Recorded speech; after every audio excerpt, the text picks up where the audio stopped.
Hi, it's Eve. Wanted to share some things that are coming together and others that are falling apart. Just recently, I started an art journaling class online by this woman named Jennifer Joy, and I love it. It's just she sends like very short prompts, but it's having support. It's having something to um, just reflect or direct our attention enough to allow something to come to form, like a midwife.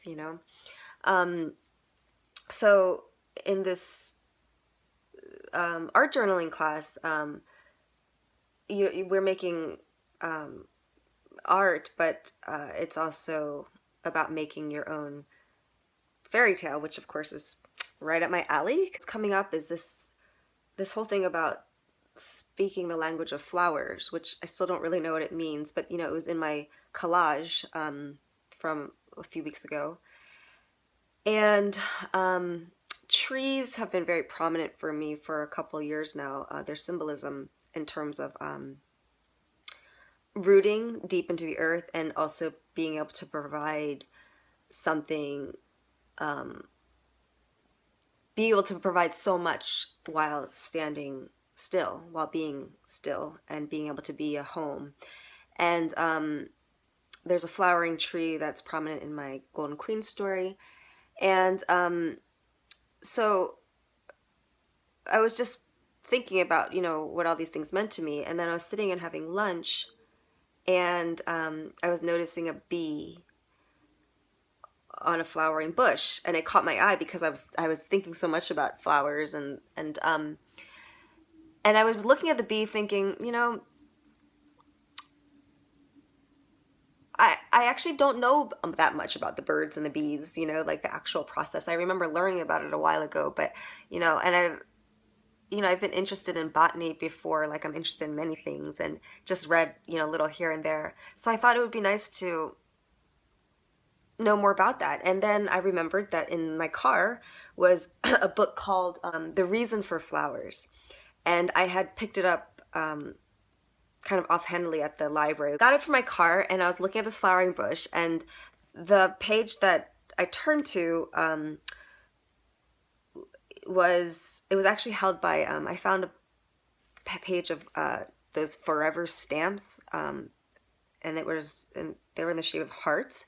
I don't even remember when I bought them. I was cleaning out my car. Anyway, and I'd stuck it in the book, and when I opened the book to that page, the chapter was on the bees that pollinate wild orchids.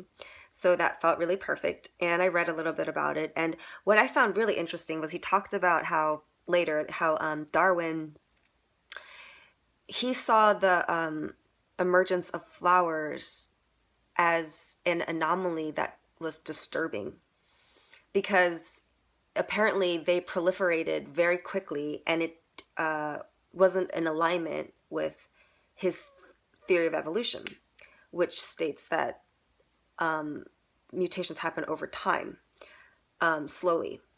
And the emergence of flowers, apparently, he said, actually, it shows like a leap, a jump that he felt supported the idea that there was a creator. So I found that fascinating because I was also thinking about the gene keys and how my evolution point, if whatever you know anything about the gene keys, is has to do with hunger, and how this hunger that leaves one constantly disappointed or unsatisfied, and drives you to addiction,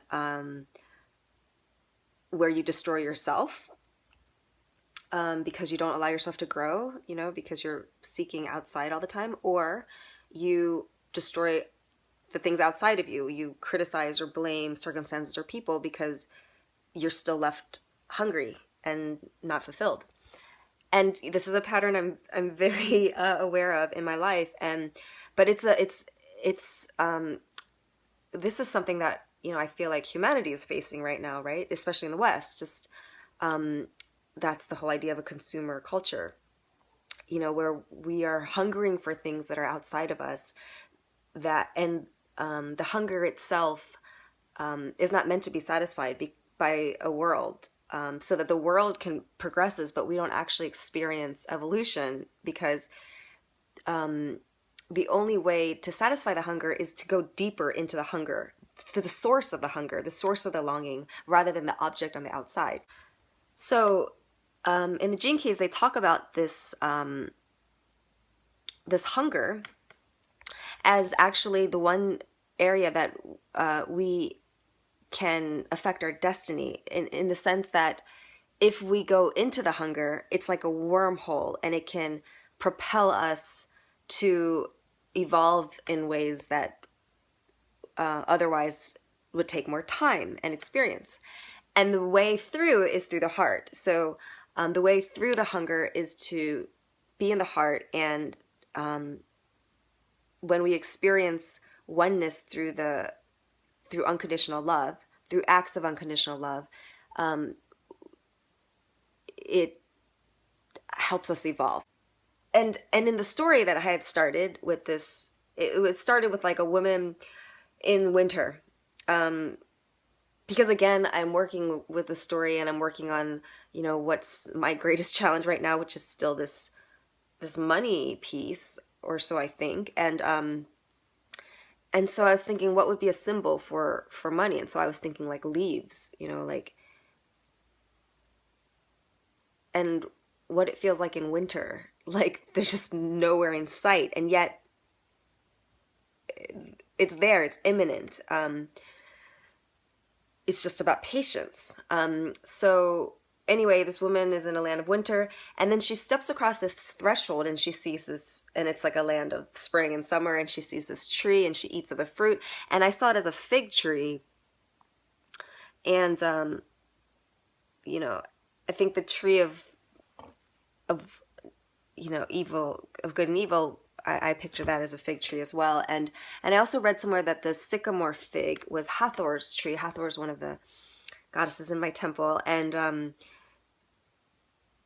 so, and then I read about it, and apparently the fig tree was seen by the Egyptians as standing at the threshold between life and death, and that the low-hanging fruit was partly how it veiled these two worlds.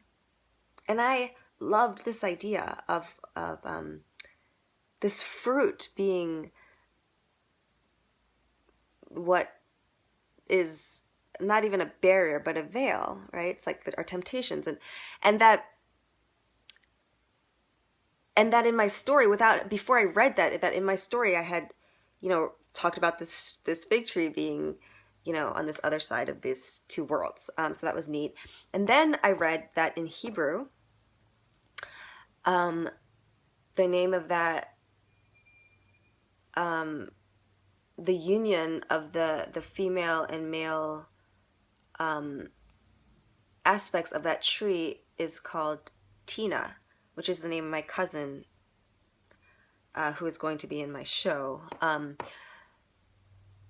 And Tina also talks about the process of taking a wild flowering branch of this tree and then introducing it to an orchard of, cultivated trees, and mating them. And I don't know, I just feel like there's like a lot of symbolism, and so I'm excited to see how that unravels. So I had bought Gladiolus to adorn the temple for the new Airbnb guests who are celebrating their 1-year anniversary. They actually got married just like less than a mile from where the temple is. So, and these Gladiolus, so that morning I asked if they had a message for me because I was staring at them, and they said, because Gladiolus, they're like all in one long stem, and there's like many blooms. And it said to remember to enjoy the blooms that have already blossomed, rather than fretting over the few at the top that have yet to bloom. Which was, again, a reminder of like being grateful for what I already have, instead of, again, having that hunger that's like always, placed on like wanting more and never really being satisfied. And then this morning I was looking at my painting, and in my painting I was seeing like a bird of paradise. I've been seeing that for a while, but I asked today if it had anything to tell me, and the bird of paradise in my painting said, "You were born to stand out." And I'm not sure exactly, I mean, I understand the message, I guess, but not really, like, why it's coming out. But one thing that came to me is like, so the other night, okay, so at first I thought, oh, I need to write a script for this show, and then I had become clear that no, it's actually not about like doing this like planned out script in like the normal way. It's about bringing together things that I already know and like just being an open channel, and like this, having the first performance be in Merida, Mexico. Like, it's not something that I can plan. It's not like it's in a playhouse and there's like a start time and an end time. It's just like being in nature and letting whatever happens happen. So of course, as soon as I accepted that, like, then I'm getting all of these serendipitous introductions to actual theater houses and people that can produce plays. And so I was like, okay, I think I am meant to sit down and actually, that it's both. That there's like a natural flow thing happening, but there's also like an actual play that wants to be produced, So I started, writing the things I do know, like the moon story is going to be part of it, the stuff about the family constellations, a part of my life story. But then the more I started to get overwhelmed, and I kept thinking, no one's going to be interested in this. Like, if there's so much of my story in it, like, no one cares. And then I was noticing that voice, a very familiar voice, and realizing that, first of all, it's not for anyone else. There's only one of us here. Like, it's my story and it's for me. And I have to believe in it, and I have to express it as it wants to be expressed, like fully, and it doesn't matter if no one else is interested, because that's not what it's about.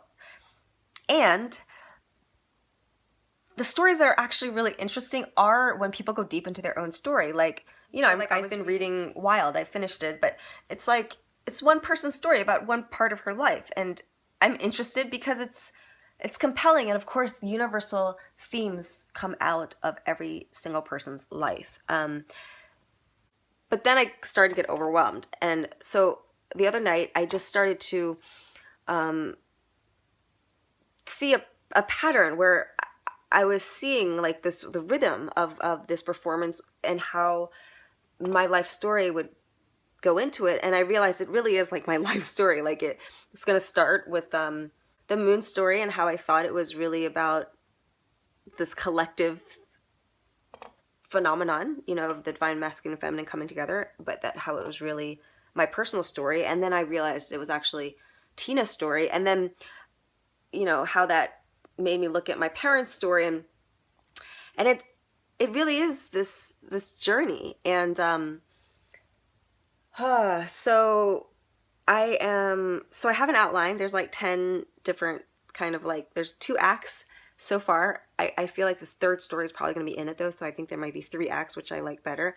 And then what the pieces are. And it's interesting because the first act is really the story of the hidden coming to light. The honoring of the shame, and waking up to the divine feminine. The second act is about the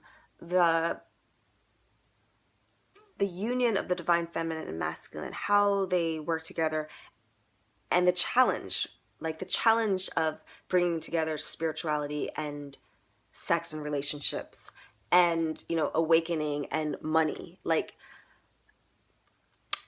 this is all still about my life, but it reflects, I think, what a lot of people are going through, and what the world is going through. So it's like, once the feminine awakens, okay, now how do she have sex with a masculine, right? How does she, we dance together?